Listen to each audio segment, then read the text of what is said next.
Hi everyone, and welcome to another episode of Culture of Paint. On tonight's show, we're going to take a look at what's caught our eye over the last couple of weeks in the miniatures painting world.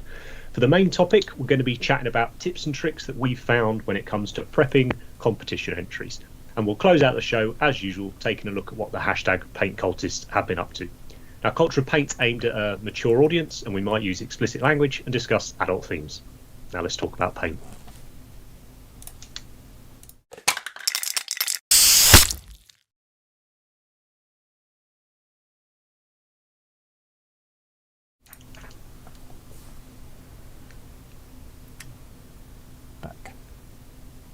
Okay, and we are back. I think good evening, everyone. Is the chat in there? The camera's working. They are. Right, good evening, everyone. I'm Henry, and joining me, as usual, is Andy, or are Andy, Matt, and Rich. Good evening, gents. How are we?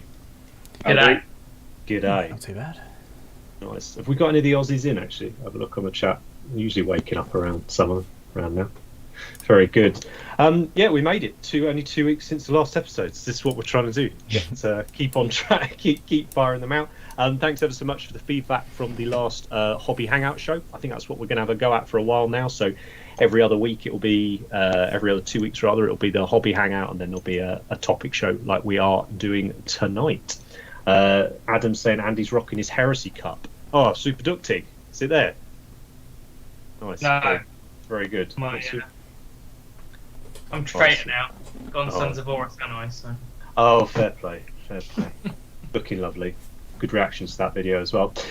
Right, let's have a look. What's caught our eye over the last couple of weeks? Because as usual, there's been a ton of good stuff coming out. So, Fire her up, Matt. first up. So, right. Now, those of you that have enjoyed the Armageddon series of books by Aaron Dembski-Bowden. He did a bunch of spin-off ones, and you've got chapters like Black Templars, obviously they're really popular at the moment, and then you've got the Celestial Lions. This is one of the characters from that. This is, let me get the name right, Akeni Dubaku. Love this conversion. Like, I'm running pretty cold on Primaris Marines at the moment, if I'm honest, but the size of them does make them just so much better for converting, doesn't it? Like the way he's been able to pinch all these cool bits of kits from all over the place, and it still looks like this cohesive thing. Nothing looks out of scale on it, out of proportion. Yeah, big fan. Cool paint job. I dig it. Yeah, really Very good cool. paint job. Like, Saw this one as well. like the use of the lion in the chest is very cool. That's off Stormcast.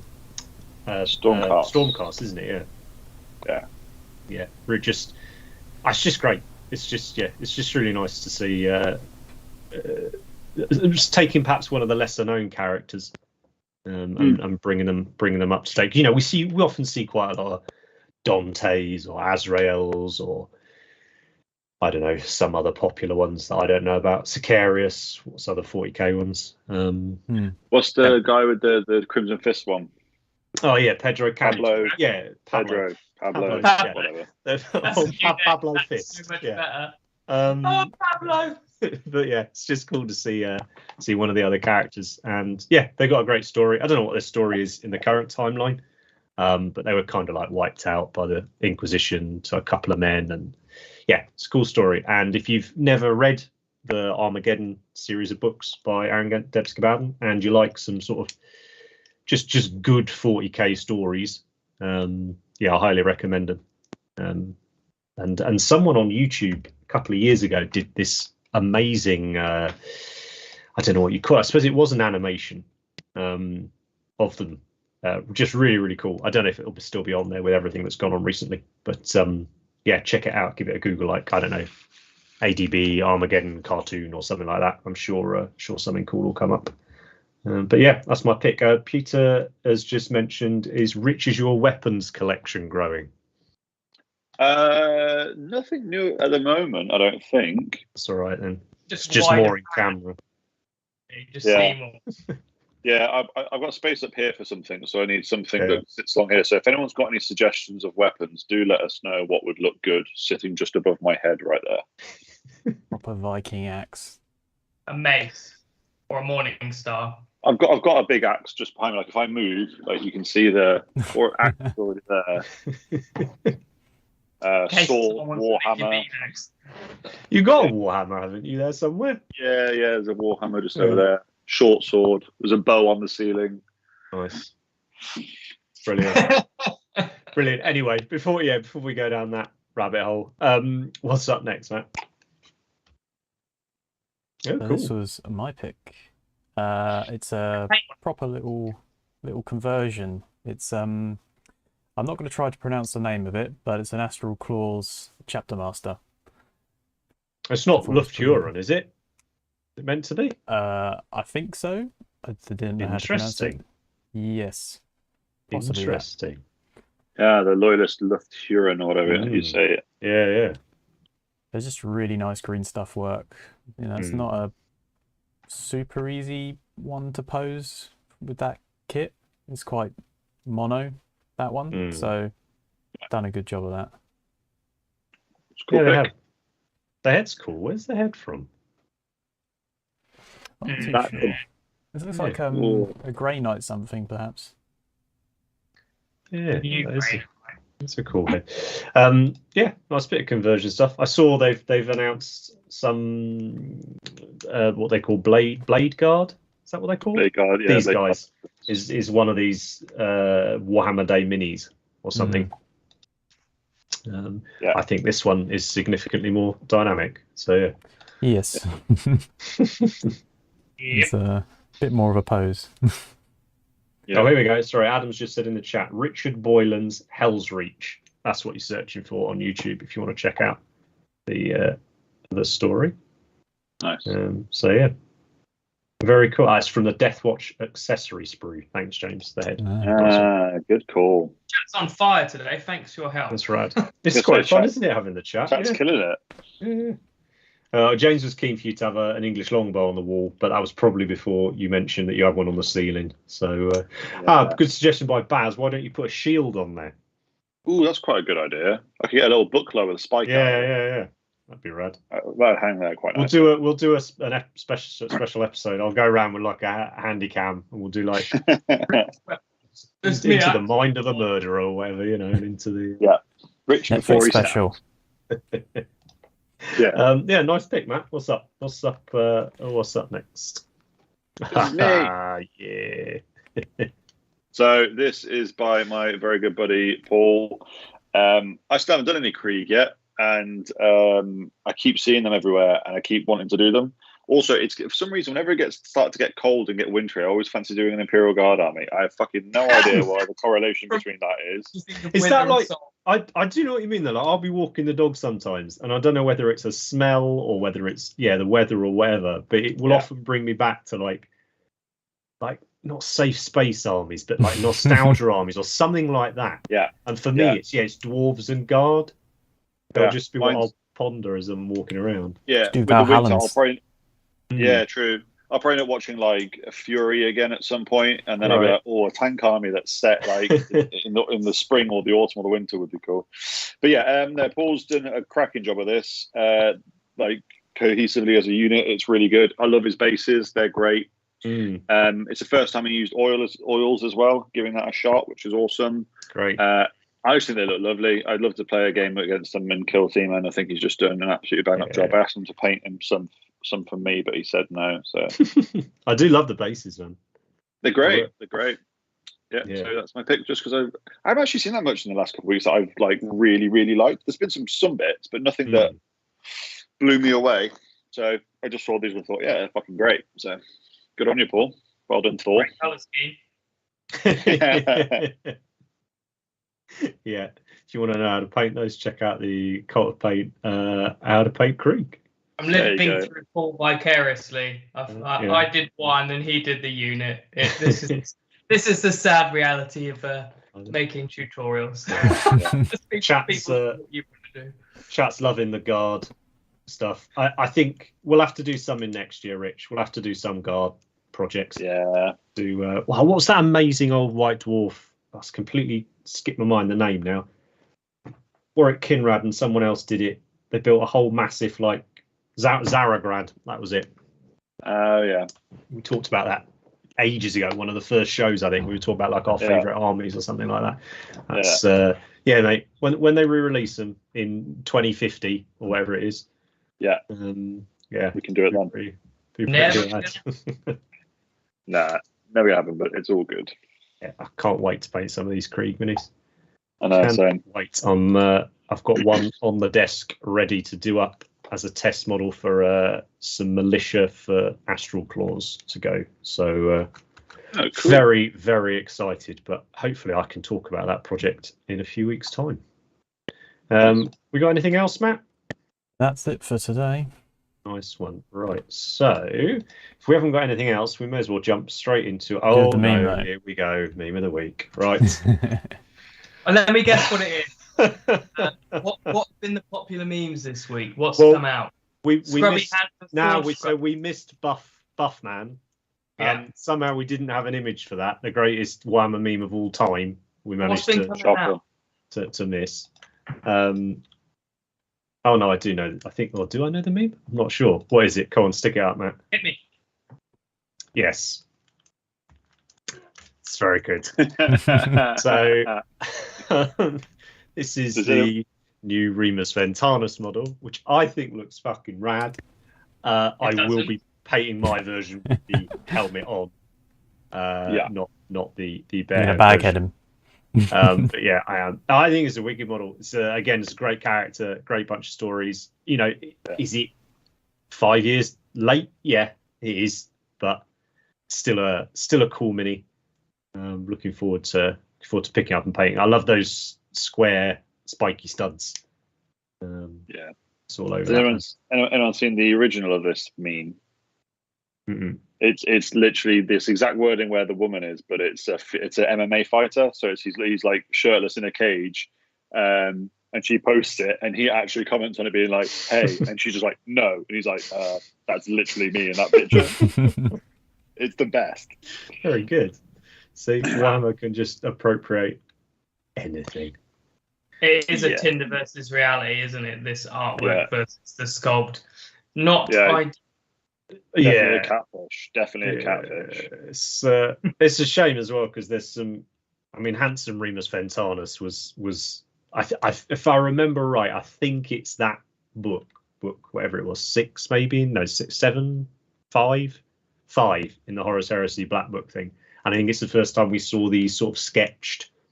I don't know what you'd call them, really, portraits or whatever of some of the characters. I mean, I think the famous one is that Ben Kingsley Thousand Sons character. Yeah. I think they started in this book. It's just really cool. It's just another way of. I really like it when we get a new art style coming. Aren't they supposed to be like a copy of the is it the iconographs? Is what they used to take photos or whatever of the Space Marines? What were they called? They used to send them out. Yeah, the pics. Yeah, right. What were they called? Game Boy camera. Pictoras or something. Yeah. Something like that. They used to go out with the Space Marines. I think that's where the idea came from. That's what they're supposed to look like. Okay, cool. I think. Please don't rip me to pieces. If they do, because you have that famous one where it's the Morning Vow, and I can't remember which book it is, and you have the woman that takes the pict of the Morning Vow when they're taking their oaths and all that. Really cool. Okay, cool. Olatom, Keeler, one of the two. Yeah. Keeler, that's the one. Nice.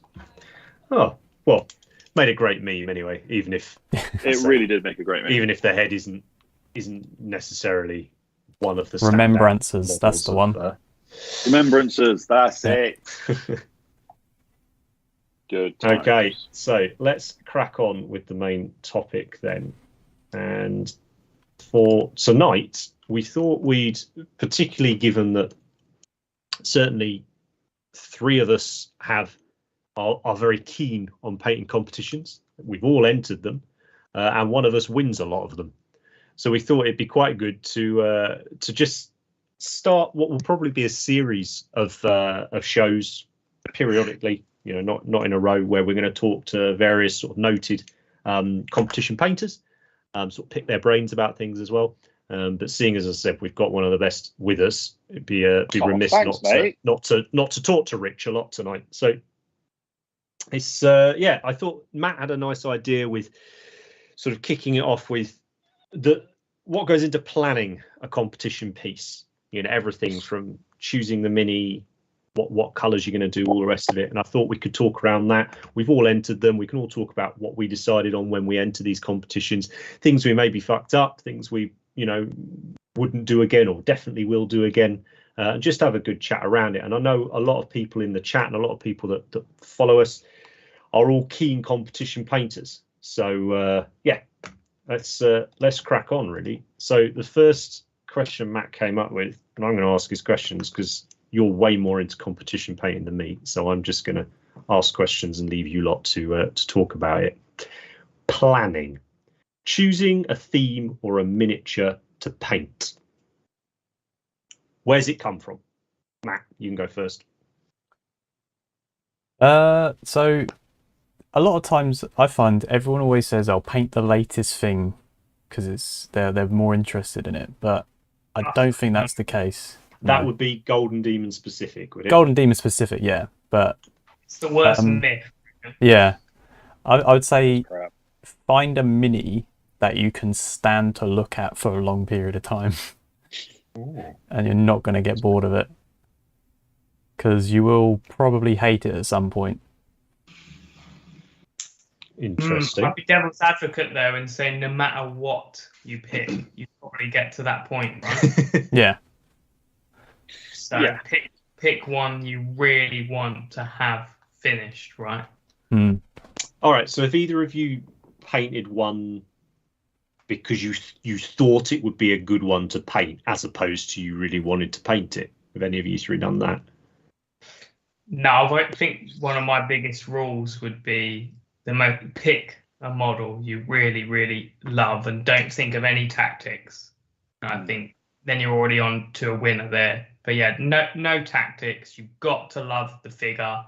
If it offers some advantages because it's got surfaces you're good at, then that's cool. But there's not a chance I would pick a figure I'm not really into, even if it was I don't know, tactical or easier or something like that. Give a better chance.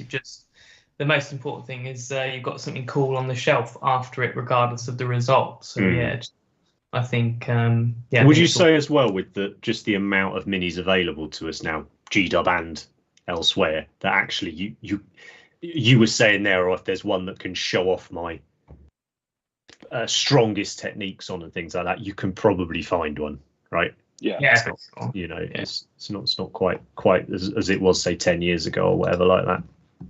I think that going back to Matt's point is it's like kind of what he said, but changing the words is not picking something too big that would take too long, because like Matt said, you're going to have to look at it for so long. So pick at something you can stand. And I think depending on the type of painter you are, you've got to pick a different size project. Like I've got Teclis right here, and I love it so much. I might even think it's my favorite Warhammer model, but I don't think I can do it for Golden Demon because I don't think I've got the perseverance to do the wings. Because you've got to paint every one of those feathers properly, right? So, and I think some models could present a particular feature that can just be hell. So I think for Selenar, just wings. And it's I would paint Selenar differently for competition than I would just for me. So maybe that's when you pick this model's for me and this is for a competition. Because I like it when you paint feathers with just big blocks of color, like not defined. But I think if it's for Golden Demon, they would want to see all the feathers edge highlighted, all the detail in there, and therefore I don't think it would be a good pick. So yeah, slightly on a tangent there. No. I think that's great. And do you think that's? You said not too big a project. I mean, for me, like as someone who just more enjoys painting competitions, as in looking at the results rather than entering them, like on the whole, I think I love units and dioramas. I think they tend to be my favourite types of categories. You, so Andy in particular, so I'm just trying to think, you've done that Blood Angels squad, which was sort of like a very simple diorama base, wasn't it? Squad presented one of yeah, his presented squad. yeah. And then you did that small Tau battle suit one. But you've tended to I think you tend to gravitate more towards one or two figures on an interesting base as opposed to a large diorama, right? Mm. And is that what's your reasoning behind that in general? Is it just the figures that's what you want to do, or is it more that you find it? Yeah, what's your reasoning for that? I don't know. I think ideas is a lot of it. Like, if I don't have a good idea for a diorama, I'm not going to force it. But at the moment, I'm brainstorming dioramas and finding it really hard. So I guess something like, if you're like, well, I love Blood Angels, I'll do a squad of them. It's easy. When there's diorama, you have to have a real strong concept and you have to be really into it. If you just pick a figure out the box that comes with a great base, you just do it, right? But the diorama stuff, I think, is more difficult. So it's definitely, I agree with you. I think it's the most interesting categories and what the one I want to focus more on, because I've done too many straightforward categories like vehicle, squad and stuff like that, and I definitely am more interested in different things. Like, I think when you've been painting for loads and loads of years, you need to do more than paint a figure sometimes, because just to keep your own personal interest going, as opposed to any kind of tactics or anything like that. So yeah, it's a tough one. But I definitely think the categories that would take my personal interest would have changed over the years. And I think recently Warhammer Monster is probably the one I want to do the most, and that is simply because of how good Age of Sigmar big monsters are. Like, I've got Teclis on my shelf and I've got Kragnos built, and I'm literally like picking. I can't decide which one, but they're both amazing. And you could do Croak, and there's just so many cool things for AOS Monster. So I still feel like Croak got missed. I've not seen enough Croaks in comparison to all the other monsters. I just feel like whatever it was an off week that he got released or something. It was very close to Kragnos, though, wasn't it? Was it Be'lakor, something like that? Them three came out, didn't they, within like a couple of weeks of each other, didn't they? Yeah, Kragnos is amazing, but he's not as exciting as the rest, and I absolutely love him. But yeah, tough. Problem with Croak is he gets a bit lost in the pictures they used. I find like it's not as visually impacting. Yeah, well, he's got the visual impact, but there's not focus on him. It's like, this is a cool piece, but it's not like the YMCA Teclis, is it? Where or Kragnos for me is probably the one I'm thinking is like my favorite one, and he's just so cool, such a big unit. So yeah, that category I think is more appealing than ever, really, just with how good the models that are coming out for it are. And actually, even 40k large, I don't feel the same way. There's not as cool big models of 40k coming out as AOS. So, yeah, I think it's just what's coming out at the time, right? Phil in the chat's just saying, I know it's another YouTuber channel, but Ben Comments makes some great points when he talks about his rattling tank. We're quite happy to talk about all sorts of YouTube channels on here. We love them. And Ben Comments in particular, whatever he says, you should go and listen to. And read, because he's a lovely man. He's a phenomenal painter, and that rattling tank, we featured it, didn't we, a few episodes ago? We were talking about it. Incredible. But yeah, I'd like to hear what he had to say about that. He does have he has a planning video about it, which has he goes through like all the details that he was thinking about at the time, and it's really in depth and really good. Nice, cool. Oh well, I'll try and find that then, and I'll link it. I'll link it down in the. Might be a Patreon only video though. Okay, I'll do a bit of hunting. Let's see if there's a couple of other questions just before we start on the next one. Let's have a look. Silas is asking, how do you pick which competitions to enter? Any advice for someone who would like to get into competition painting but still has a long way to go? Where would I go about finding out about smaller competitions? Matt? So, Rich? Yeah, so for me, if you are starting entering competitions, I wouldn't personally enter just a smaller competition to start with. I would enter the biggest one possible to start with, just because that's going to give you the amount of inspiration you're going to get from that sort of massive amount of fantastically painted models. I think will be really beneficial. It will kind of open your eyes a little bit to the depth of quality that there is at competition level, and it'll help you, I think, realize what you need to do and how far you need to go with your painting to if winning a competition is something that you want to do. I think, you know, the more exposure you can to different sorts of painting and different sorts of entries, I think the better. So I would go for a bigger one just to start with. And also it's more fun. You get to meet more people and see more cool middies and interact with more people, I think. But that's just my personal take on it. I don't think it really matters what one you enter. It's just like, you don't go there with the intent of trying to, you know, win. Just go with the intent to do the best thing that you can do, and then build from there. Yeah, like, event, right? It's just an event. Get an event. So, so essentially what it says is, yes, get a ticket, give yourself a deadline. Give yourself something to hit, right? That's interesting. I don't know where you're based, Silas. That might we might be able to suggest a few.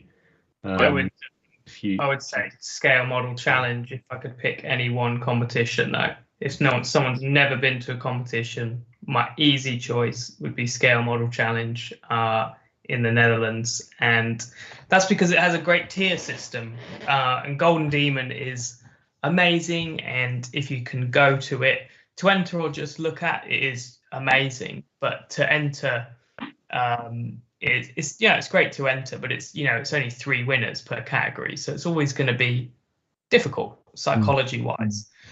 And scale model challenges is so great because it's enormous, so it feels like you're part of something huge. You've got a few thousand in entries, but they've got a tier system which is beginner, standard, and master. And the really cool thing about this is if you're not sure, what tier to go in, you start beginner or start standard.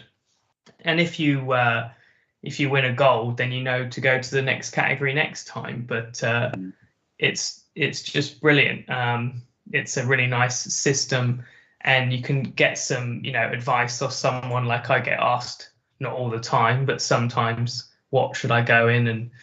And a lot of the time it's go for standard category, because if you get a bronze or a silver, you stay there. If you get a gold, you do master. If you get nothing, you have another go. And it's just a really nice way to do it. But the most important thing is it's an amazing environment. It's huge, loads of stuff to do. So yes, it's a fantastic one. So I would, like you guys said, I would say go to any competition you can. Location's a big thing. If you're in UK, it's a no-brainer to do Golden Demon, Salute, Iron Skull, any one of those that you fancy. But if you really want to make a great trip and go to Europe, then SMC. It's just so good. And Luca in the chat there, hi Luca, says don't forget Monte San Savino, which I think is a bit of a favourite, right, among the Monty's competitive painting nerds. But SMC is easier to get to, is the reason I would say. There's less of a barrier to entry. So I think they're very similar because they're open category and things like that. But SMC is just more accessible. So if I was going to say you've never been to a competition before, if you could only pick one for your first competition, I'd say SMC. And then every time after that, then I would say Monte San Savino. They're both very close together normally, very similar style, both amazing. But yeah, I just think, scales for a first timer, I think, is a little more, just because it's in Amsterdam, it's easier to get to. Well, not Eindhoven, you fly to Amsterdam, so it's easy. Don't have to do the epic drive, do you, Rich? I didn't mind that drive too much, right? Land in Pisa and drive through Italy is not too bad at all. Yeah, I think we'll definitely. I mean, we're really looking forward to doing some shows in person, and there will probably be when we attend the painting competitions when they come back up, that sort of thing, and hopefully we can get some footage when we can get out to Monty again. We'll do a road trip, then we can show everyone these shows and be good fun. when we started this channel, we've not been doing shows, so it'd be great to. Yeah, it's definitely on our to-do list, isn't it? That was from once we can leave the country. Yeah, right. Right, let's get back slightly more to do with prep again then, just because, as I said, I think we're going to do quite a lot of these shows about competitive painting. So if we try and keep it a little bit sort of focused topic wise, but by all means, please ask whatever in the chat to do with it. There's a thing you'd written, and I think I know the answer to it, but when it comes to deciding on the piece, is it always going to be the model led, or is there an element of not necessarily testing a new technique? Because I'm fairly sure that's a competition is not the time to test a new technique out, right? Or certainly I would assume you would want to refine it a little before you enter a competition with it, right? But if you've, say, been working on a particular style or a particular technique for some time, does that influence your entry at all? Do you think, what can I show that off on? Whether that's because you're just really enjoying it, or whether because you think actually, I mean, NMM is, I think, the obvious one where people think of a non-standard painting technique, right? Which, again, if you go to a lot of these European painting competitions, it's probably more the standard way of doing it. But yeah, what's the sort of reasoning with that with you guys? Rich, how about you? Because you've done quite a few GDs, but you've done some of these other shows, right? These non-GW shows. Yeah, I've done a couple. For me, it depends. It depends. Like, I do think technique is important. Like you said, if like we do like non-metallic metal, if you want to try that, I think picking a model specifically to try that on, I think can be a good tactic, because it's a one-off model. You don't have to worry about doing an army of it. You can spend a lot of time on it, and you can enter it into a competition. I think there's a balance. I think you do that if you're willing to take the risk on it. Again, if you just want the experience and to get better at it, that's the perfect way to do it, is to spend a lot of time on a model, enter it into competition, and get feedback from the judges. So if you want to improve that technique, I think it's a really good way of doing it. If you're in the market to try and win something, if that is your goal, to go to a competition and win something, I don't necessarily think trying out a new technique would be the way to do that. So I think sticking something that you're very good at, or something that you've practiced a lot and that you're very happy with and you can refine and you're really comfortable with, is the better way to do it. I mean, I'm not saying you should necessarily go to a competition to purposely try and win, but I mean, a lot of people, let's be honest, a lot of people do want to win at competitions. That's a lot of the reason why a lot of people do go. For me, for a time, that was the reason I went. I enjoyed winning Golden Demon, so I wanted to keep doing it. So I picked things that I thought, right, I can paint that well, because it's got more chance of winning. Okay, right. So yeah, so let's dig into that a bit more then. So you've mentioned it before, like that you enjoy getting caught up in that for a while. When we were having the sort of 3 or 4 demons a year kind of thing, it almost gave you like one a quarter to focus on, right? And pump stuff out to us. Was that, so you were painting there purely to take home the trophies, right? Which you did plenty of. If you were to enter one now, and I know you're saying that's not where you're at anymore, do you think your attitude would change with that now when it comes to prepping the miniature? Yeah, I think so. I think before I kind of fell into the pit trap of, I've won a Golden Demon, this is really good fun, I want to win another one, and then kind of spiraled a bit to I just wanted to win them. It got to the stage where I was entering things that I wasn't necessarily happy with, but I thought there's a chance it might win something, so I'll enter it, which is a terrible way to look at competition painting. You should enter something that you're really proud of and that you've enjoyed. And if you've got an option of entering 6 things that are okay or one thing that's brilliant, I'd always stump for one thing that's brilliant.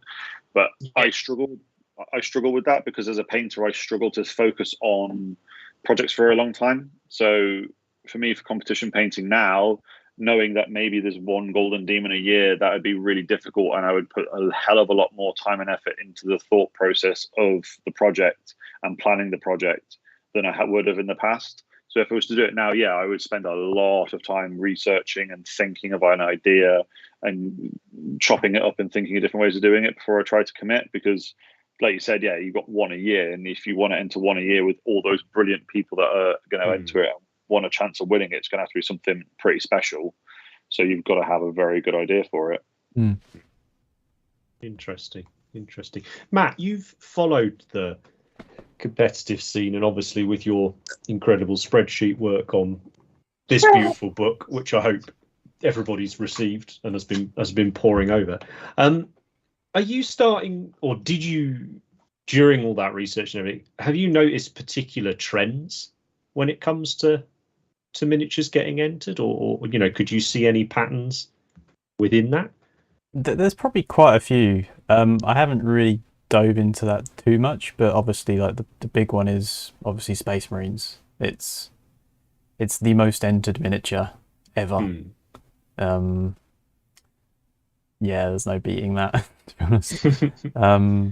It's interesting. Okay, but so carry on, please. I was just saying, it's interesting to find, like, on, I'd say probably Golden Demon specifically, is how the style has changed. It's, say if you look at like the early European GDs, they were very painterly style miniatures. The palettes were a lot more pastel-y. There was more non-metallics. It was like light sources and all that sort of stuff, multiple light sources. Whereas in the UK in the early days, it was more heavy metal styles, solid edge highlighting, and stuff like that. You'd have the odd one which was very different, but generally they were all sort of that style, the UK. And then in recent years, I don't know whether it's just because the demons in Europe stopped, but all that style from the early demons in Europe seems to be now the UK one.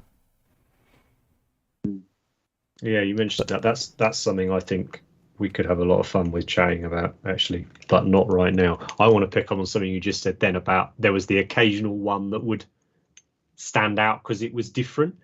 Where's the value come in that then? So let's say I'm a good painter, but I'm wanting to enter the competition. I know I'm going to improve, right? Because I'm going to try my hardest. Let's take that as a given, all right?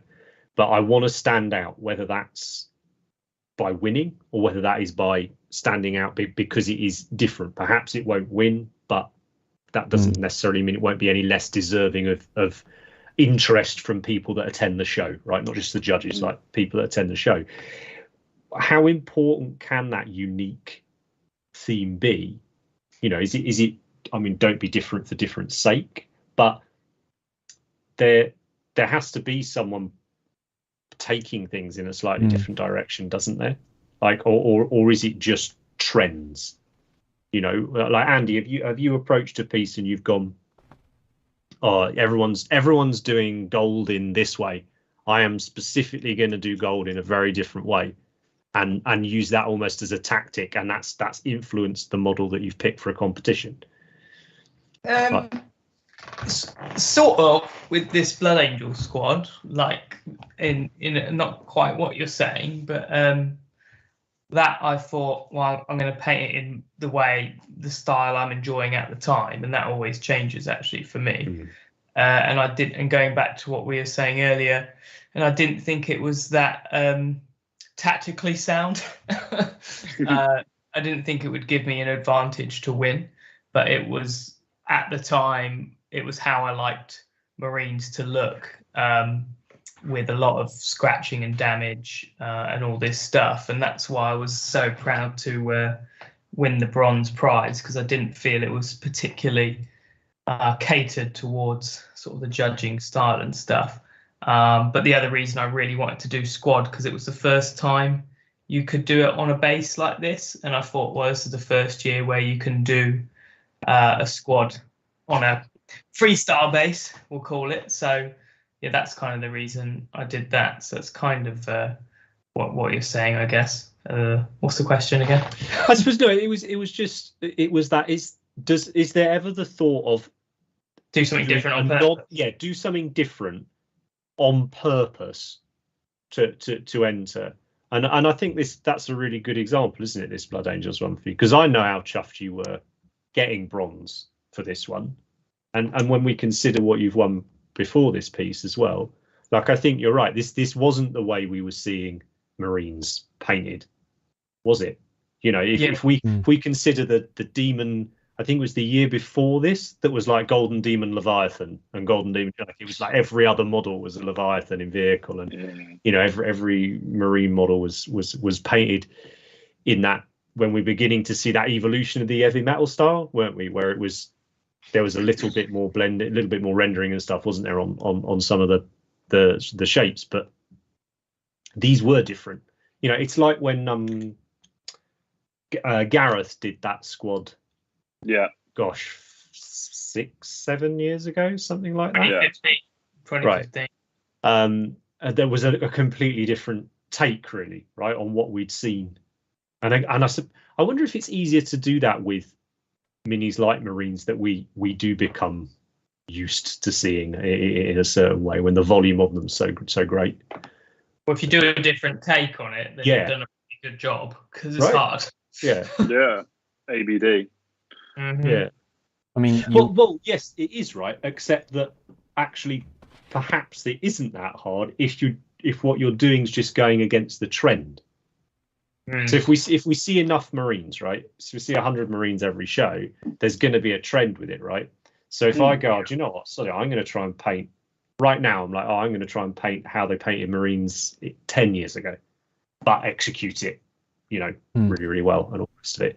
Might be that you'd automatically stand out because you weren't doing, you know, I always think when I see that they call in games. Say again. It's the painting meta. It's like what they say about games. People watch. What's the paint meta? But I always think when I see Max Falage's stuff, sometimes it will pop up in White Dwarf or on Instagram or whatever, and his, you know, I don't think it's any surprise, right, that now a lot of heavy metal stuff, you can tell who the boss is, right, and whose style is influencing what's going on there. But it was, his stuff always stood out to me a few years ago because we were seeing more painterly, maybe, takes on Marines and stuff like that, with lots of NMM and lots of this, that, and the other. And then Max would just paint this crisp, clean, you know, bright, lovely Marine model, or it's always the Skaven, are the ones I always think of, and immediately it stands out because it's a different style, as you say, what the meta is. So do you think there's value in that then when it comes to prepping a piece, like going against the meta?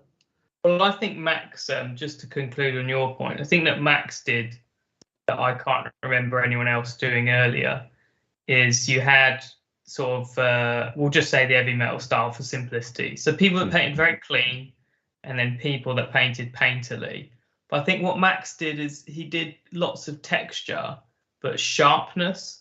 So he did texture, but with precision, because he brought his like heavy metal quality, but all the leather had all this texture. And I think you might people that would paint lots of texture, but it was fields of reels and it was a bit sloppy, to be honest, like not refined. And then you had the people refined, it was very clean, not a single piece of battle damage. I think one great thing, I think it was 2013 or 14, maybe later, I don't know, whenever Max did those gutter runners, that was texture but with sharpness. And then you're like, okay, so now we're incorporating both those things, and then you're starting to get less of those two schools, and I think that's kind of cool. So I think that even though you might not be able to take a completely unique take, like you're saying, like go in and go against the grain, what you can do is, and it's hard to innovate, but take elements that you like from some different styles, and don't pigeonhole yourself in one, but maybe try to encompass a few cool elements, and that could make a piece stand out, I think.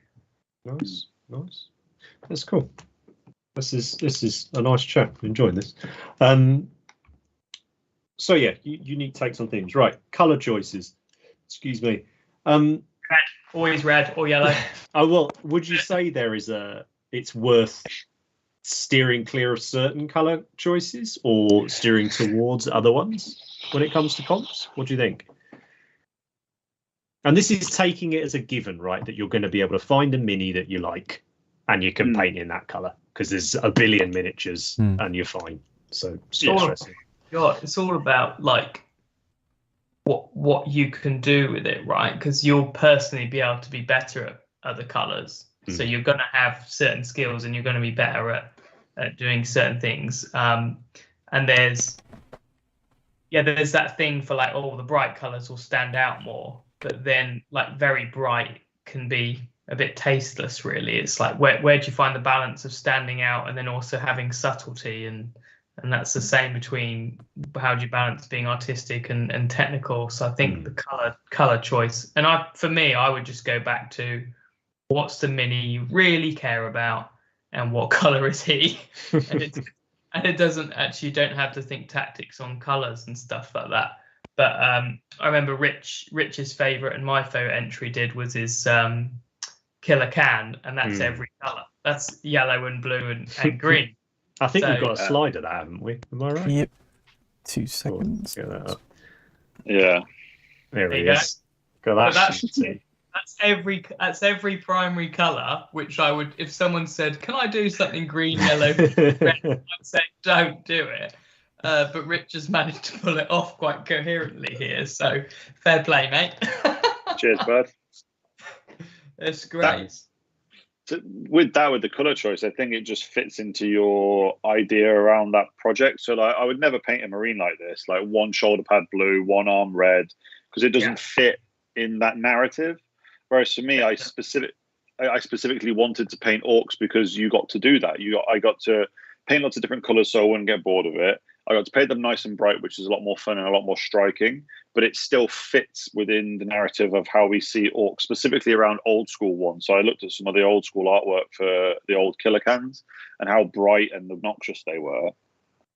And all those little bits seemed to fall into place so that it ticked all the boxes for me. It was a fun model. I love painting walkers. They're my favorite thing to paint. I could be super, super bright with it, and I didn't have to.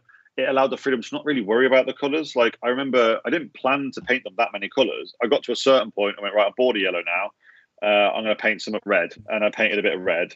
And then I was like, right, I'm bored of red. I'll do the blue bit, and that was fun. And then I was like, right, I've got to get it finished in 2 weeks. I'll paint the other leg black because it's quicker. But it still sits together because it's that narrative of the orcs is that they, it is ramshackle and it is a bit of a mess, so that it is bolted together. And for me, that's what ties the whole thing together. But again, it depends on the project. Like if you've got certain colors that you think you paint better at, and you've got recipes that you've worked on and you can work really well with, do that because you're playing to your strengths. I mean, do that if that still fits within your idea for that piece. But for me, the idea that I've got in my head is the trump card. So like, if I pick a color and I relate that to what I want to do and it doesn't fit that narrative, then I don't pick that color, because the original idea in my head is what I want to achieve. I try not to change it too much just to make it easier to do. If I'm changing it too much, it won't look how I want it to in my head, so I probably won't like it as much. So it's probably not the right time to do that. Maybe think of something else. But yeah, that's how I think about it. You pick the style you want to go for. So if you're like, I fancy something bold and bright, and then that, like you said with the killer can, it suits it because it's ramshackle random colors, and you can do that. So maybe you go, I want to just do something really bright and mental. Which is actually, I'm painting Lizardmen at the moment because I was doing lots of drab battle damage Marines, and I was like, I just need to paint some colors that are really bright, so I chose Lizardmen. So maybe that's where you if you just fancy a palette of a certain type, and then pick the model from there. So but also if you pick 2 entries, you could do one mental and bright and one really subtle, and it's just really nice to mix it up, isn't it? So interesting. It is that's a belt. Why do you like walkers so much? Why are they your favourite? I don't like painting skin, so anything that's skin is out. So I don't want to do that because I don't enjoy it. I love painting edge highlights. It's my favourite thing to paint, whether they're messy or neat or whatever. That's my favourite thing to do, is edge highlight things. I like the size. I think it's a really good size in that you can add pretty much every element that you want to. You could keep it simple and it'd still look good. You could add freehand and it'd still look good in flags and things like that. It gives you enough space on the bases to make a small enough but interesting enough base. I think it's right in the middle ground of you can do anything you want with it. You can't get bored of, isn't it? It's small if you don't get too bored of it. You can tell a story with it. and they've always just been my favorite. Every like dreadnoughts and things like that have always been my favorite models, just from the fluff and the story and how they look. But yeah, I've painted God knows how many walkers in my time, but they're by far and away my favorite thing to do. Nice. What about you, Matt? What's your favorite? Like, because you're working on the Grot tank still, correct? Yeah. October is still. October's still in full There it is in the effect. background. Right. Is it? Oh yeah, there it is. Oh, well, you can't see with that thing, but yeah, it's there. I do like tanks. Tanks are fun. Tanks are. I agree. Yeah, I did my Macarius, and it was the easiest and most enjoyable model I've actually ever painted. Get that slide up. Let's have a look at her. And you can guess the next question. So, Shamefully, like, why? though, that is the last model I completed. That's right. Won't tell anyone. Like, what's so yeah. So what got you through this then? What was the prep idea for this one? Well, I knew I wanted to do a tank, and Because I was reading a lot of Iraq stuff. That's it. okay. Yeah, Macarius at the back. I was reading a lot of the Siege of Iraq's stuff. Brax, yeah. And they had a lot of stuff about Macarius tanks in there. So went on Forge World and picked one up. Buy our tank. Buy our tank. Yeah. Subliminal message.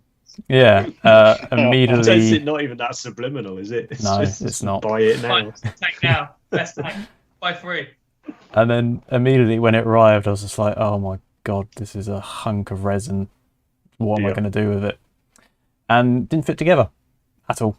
Obviously. So that was the hot air gun out to try and put it together. That was the worst part of the thing, putting the thing together. Did not enjoy that. Wow, it's so good. It's got an inbuilt gatekeeper, isn't it? That's what's great. Well, so I'm going to interrupt ever so slightly, Matt, if you don't mind, on this one. I'm not going to talk much about my painting competition stuff, but the resin kit things is interesting and really killed my,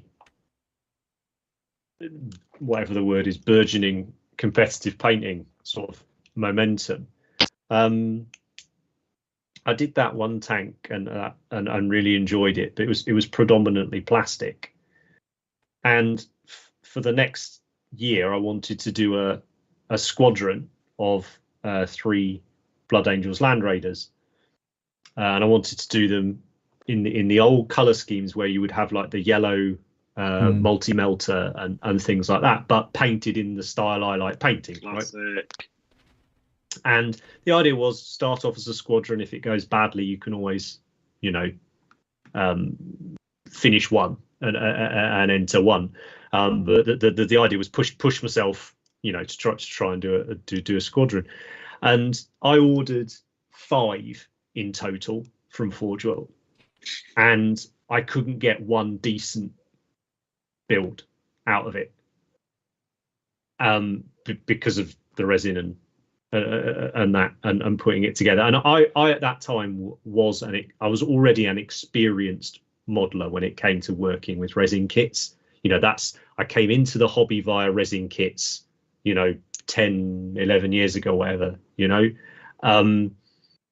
and the wrong choice of entry, I guess, actually completely derailed it ruined that Christmas. I can remember Christmas Day, I was still trying to work on it to get it to a place where I could do something. And it just, so that was a massive mistake I made. Whereas actually, I liked painting tanks because it was a big canvas that you could enjoy playing around with on.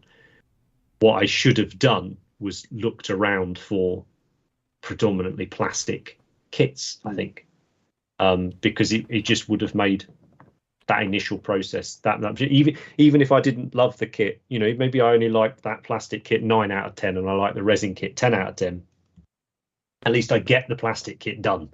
And I felt the problem is because I'd done well in that previous competition, I wanted to improve, right? So I wanted to, rather than improve on one area drastically, I just thought, right, you're going to 10% everywhere, right? So you can try and get better at everything by about 10% and see how you get on.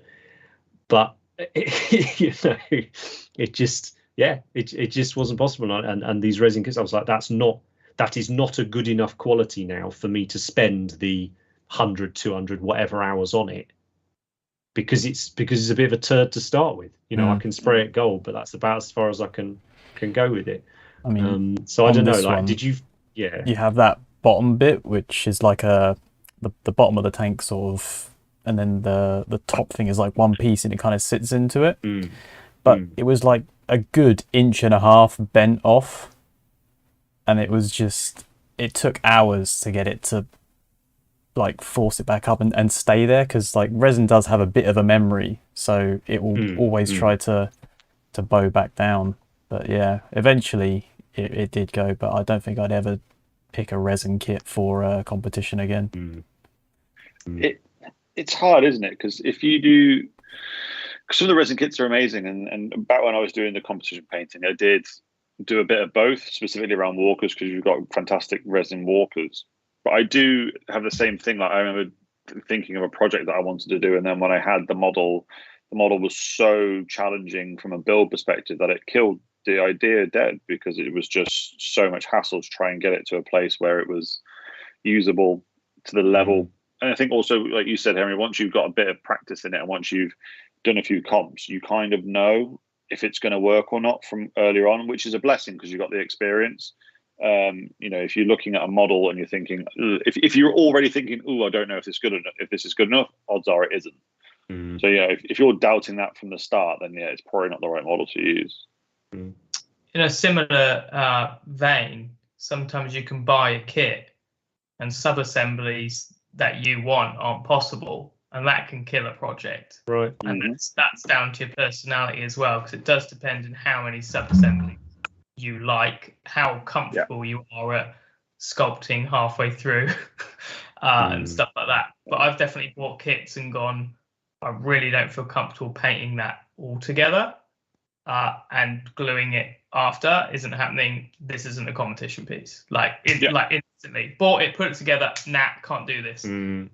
Whereas some kits, like Sigvald, are unbelievably good for some. Yeah, you loved that, didn't you? That's you can do as few or as many as you like, and it's easy. It's like it goes together logically, you know. Like, did he come out in lockdown, Sigvald? Well, everything did. I was just trying to remember when he came out. Last year. He must have done, because you did him on Patreon, didn't you? I feel like we'd have seen a lot of NMM Sigvalds if we'd had a competition. Might still see a lot of them. So, yeah, I guess so. Yeah, but I feel like I nearly wanted to do the second one. I debated doing it again because I did mine in a week, and I would love to have spent 3 months on it. But it's so perfect for me that I kind of would like to do it again, but I probably won't. See, I would never. That's one thing that I would never do from a competition point of view. And I mean, maybe you didn't do the first one as a competition, but that's something that me and you have spoken about before. Like when you completed something, there was something that you maybe weren't quite happy about. You were quite tempted, you said before, to do it again. Like the idea of doing that to me is like, it's a massive pass. I couldn't imagine trying to get up the motivation to paint something again once I'd finished it. Like it's hard enough for an army, but let alone for like a competition level. I could never do it. But I feel like I've done a test run. I love everything about it. The color scheme is perfect for me because it's my favorite colors. And I'm really happy with what I did in a week. And it's like, what could I do if I spent longer on it? But at the same time, life's too short to do the same model twice, so I probably wouldn't. But it was almost a shame for me because unless it's a Space Marine. Yeah, but I don't know. It's a shame because it's such a good model for me, and there's not one single figure that's come up that I thought that's for me as much as him, really, because I'm still waiting for one to come out that makes me really want to do it for a competition, you know, for AOS single figure anyway. That's what I'm struggling with. I know what you mean, though. Like when it comes to, I mean, I've said a few times that competition painting isn't something that I'd be particularly interested in anymore, and maybe that ship's sailed. I'd never say never and all that. But when I was painting, I'd never painted a Titan before, and when I was painting that Reaver that I did, I remember painting it thinking, this would be good for competition. Or if I was thinking maybe a Titan would be something that I could do for a competition, because it's so different to anything that I've entered competitions, and it still ticks all my boxes in that it's a walker, it's in my wheel range, it's all the things I enjoy doing about it, and it was so different to everything I'd done before. When I was painting it, I remember thinking like I couldn't. You're painting a project or you're doing a project and you can't stop thinking about it, and all you want to do is that, and you find yourself spending so long on certain bits that you would never normally necessarily do that on. That was the closest I've come to painting a competition piece in years, because I just enjoyed it so much. And that's when I stopped. When I got to the stage where I stopped doing competition pieces, that's why I stopped, because I just wasn't enjoying them anymore. But yeah, that would be fun. Maybe I'd do a Titan. Maybe one of those new shiny Titans. Just paint Titans. We talking? They're amazing. Titanicus or big boy forge? Oh God, tiny, Titanic. Tiny, massive. I changed my mind after I've done a Space Marine. I'm not starting a Titan. I don't know, man. I got a hankering again after seeing that Titan walk the other week. I want to paint a proper Titan. Yeah, maybe that'll have to be something for next year. Next year as well. Okay, so last thing then, when it comes to the prep side of things, I think it would make sense to stick it in this section. I want to talk about stuff like the process itself. So what references you surround yourself with, sort of how you actually go about the painting, whether you schedule it in, whether you do whatever. But I feel like that's the sort of next stage, as it were. That's like the next conversation for us to have. One thing Matt noted down in the notes, what about when it comes to things like conversions or kit bashes, or basically changing the base model? How do you think that comes into play? Like when prepping for a competition, is it that sort of make it a little, like, I'll always love ever so slightly tweaking a mini, just because I feel like I've seen it painted in the boxed way, so I want to enjoy doing it slightly differently. How about that when it comes to competition? Do you think there's, I don't know, is there a huge risk in doing that? Depends on the conversion. You don't need to do it, but if it adds to your piece, then it should do it. But I've seen people not understand why they didn't win, and they've been like, but my conversion's amazing, but this is a painting competition. So conversion can make the piece better because it can change the composition, tell a story more, make the model look cooler, whatever. But you don't need it to win, and it can hinder you if you do a bad job. So I think that it's all about your vision, really, which is what I said at the start, is you just got to do what you want to do. And if what you want to do is a model that's in a book you can't buy, or recreate a pose, or make a jewel so you need to repose it, whatever it is, you do what you need to do to create your vision. But conversions aren't compulsory. It's just what's going to make you happy, I guess. I do think they can help to make things a bit more unique, or to grab people a little bit, especially when you look at some of the more common entries that you get in competitions, slightly tweaking it, not like reworking it, but just like you said, a slightly different pose, or manipulating a little bit so you'd see it from a different angle, I think can add another layer to it to grab people's attention. But like Andy said, it's got to be backed up then by the painting, and the quality has got to be of equal to if you just took it out of the box and put it together. So for me, I never. Maxime, isn't it? Like, that's just what you said is that Maxime's troll is exactly what you just said. Is it gives you a different spin on it. And I get bummed out now because I look at that troll and I forget that that pose isn't in the box, because I'm like, that pose is the one. So I think you're right that it can make you look at a model differently. But his sculpting and painting is the next level. Right? Yeah, the thing, my sculpting's terrible and I'm not very good at it. So I would never enter anything I sculpted, or really, I mean, my killer can is a bit of a kit bash, but again, you can get away with it being shoddy because it's an orc, so it still fits into that narrative. If you were trying to create or kit bash or sculpt like a Space Marine dreadnought, it would need to be very, very neat and very clean, because that's the aesthetic you associate with it. And that's why I never do it, because I would enter it thinking, well, I'm not very good at this, so if I'm entering something for the purpose of winning, and I wouldn't enter something I wasn't very happy with because it's not very good. Yeah, you look at the high-end winners, like just popped into my head that Lan's Nagash in the chair, which is like one of the best ideas. That's like, if that idea comes into your head that's got such a good theme and narrative, then yeah, you got to convert it. But if you're like, I want to paint something really banging, then out of the box, it's definitely a hard balance. And like you said, Rich, the Abaddon I did recently, converted it, perfectly happy with the conversion, but I couldn't enter it in a competition because they'd look and see it's a bit ropey, and it's absolutely fine for a project, but for a competition, no, I wouldn't do it. So I've had so many ideas that I would want to do or I'd love to do for a competition piece, but I just know they're so far out of my range, I'd never be able to do them, that I haven't even tried. Like, I've thought of, oh, that'd be an amazing idea, but I just know it's never going to happen because I don't have that ability. Guess don't. But I think the important thing there is don't be sad about that as well. Oh no, yeah, it's manage your expectations.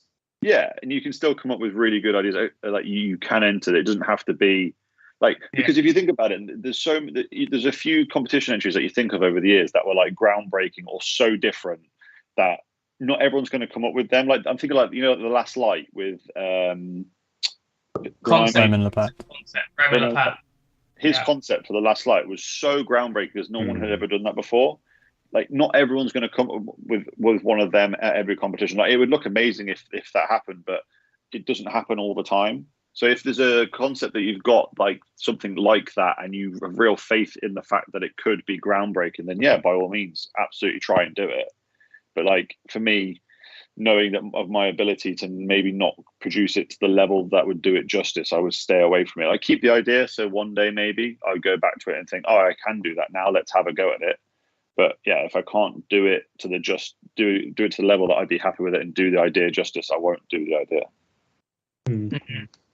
Interesting. Very nice.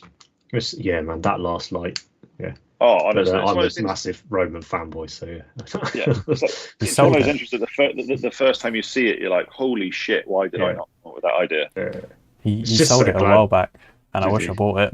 Yeah, lucky fucker whoever ended up with that. Kane's just said something interesting in the chat, talking about the conversions and things. So he's currently working on the new Cruel Boys Killer Turkey. I think that's its actual name.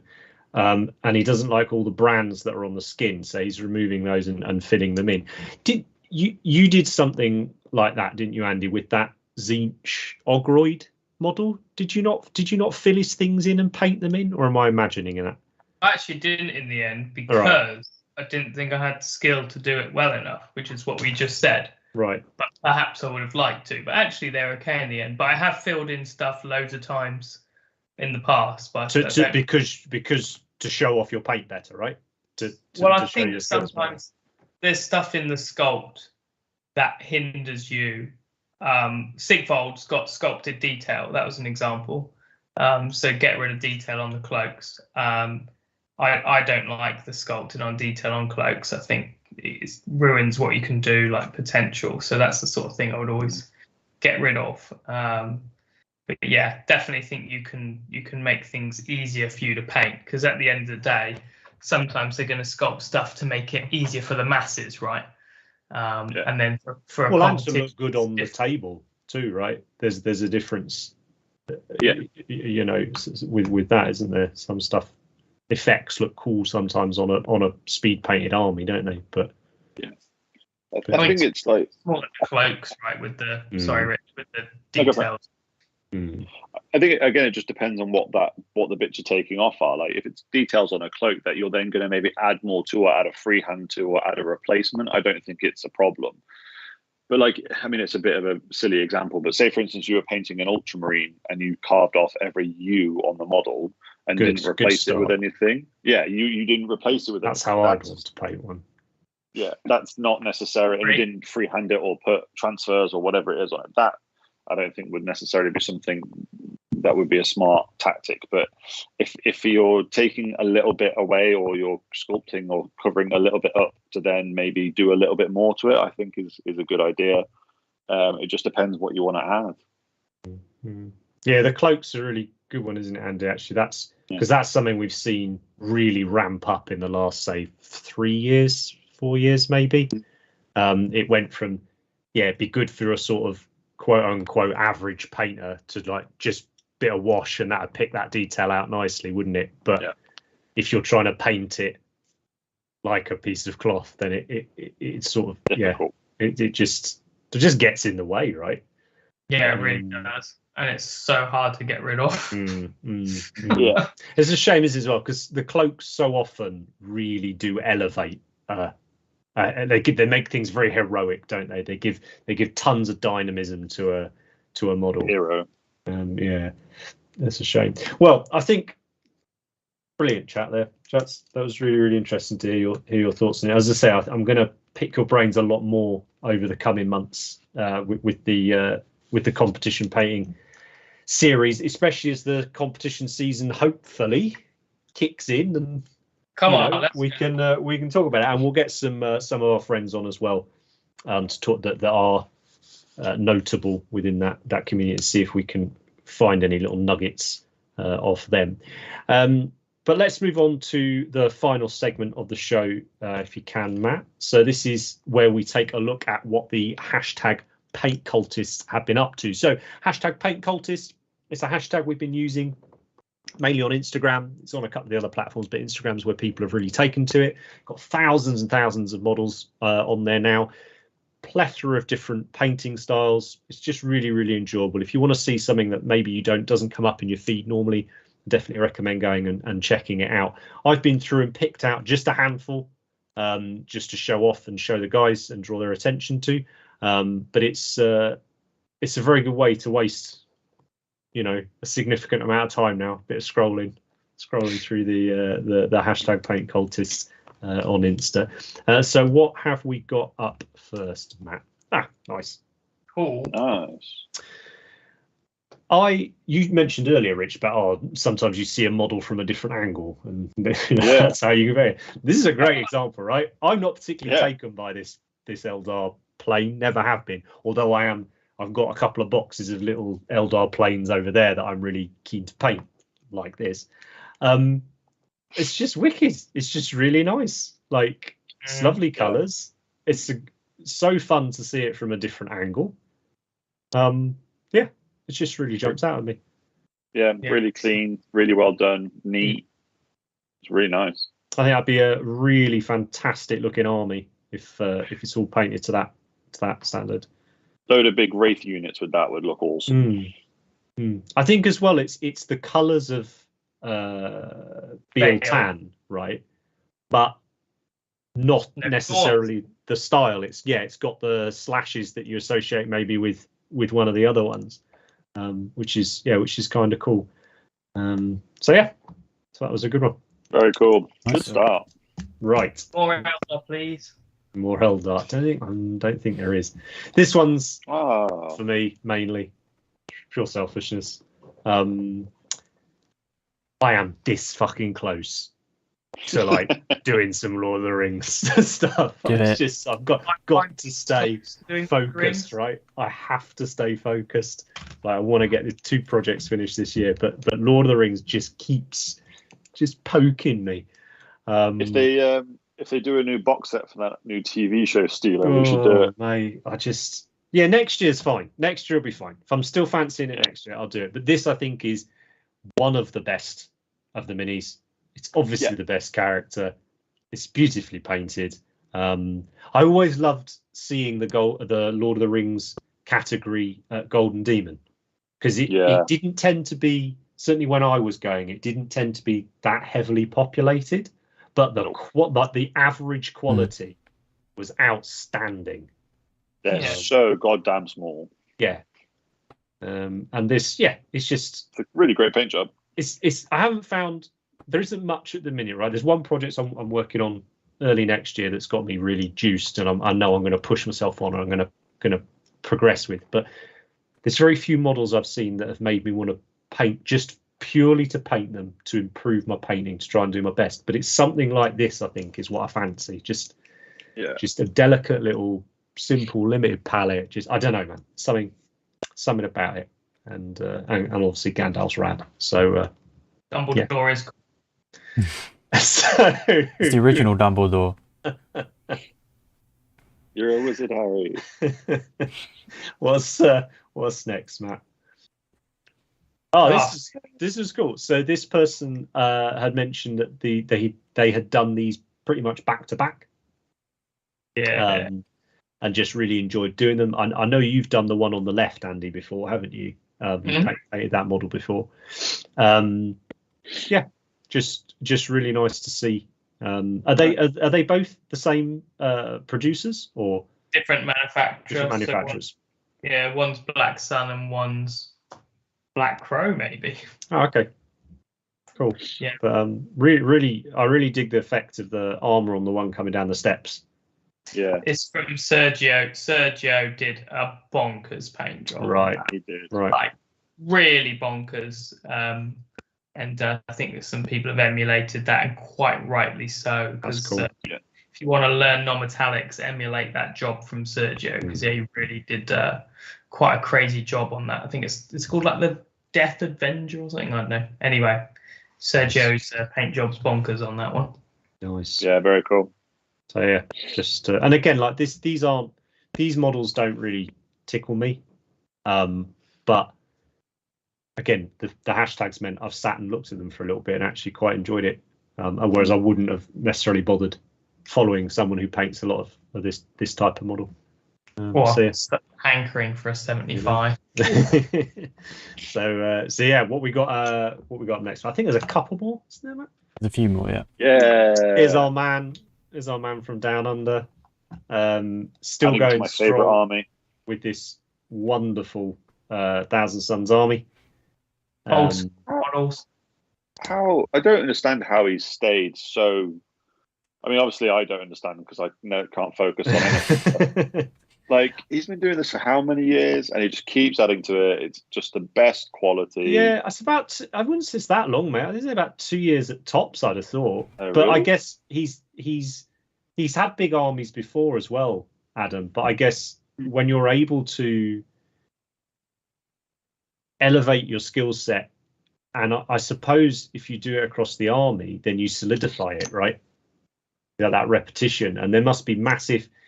Let's say even if the last model he paints looks 5% better than the first one he paints in the army, so it still looks like an army. I bet you he's a lot quicker at painting it as well. So you've got that evolution, haven't you, of improvement as well. But I am really looking forward to seeing these in the flesh one day. When we're hopefully still my favorite army. When we're next, yeah. Well, I'll take an extra bag, mate. Yeah, I'll just go and mug him.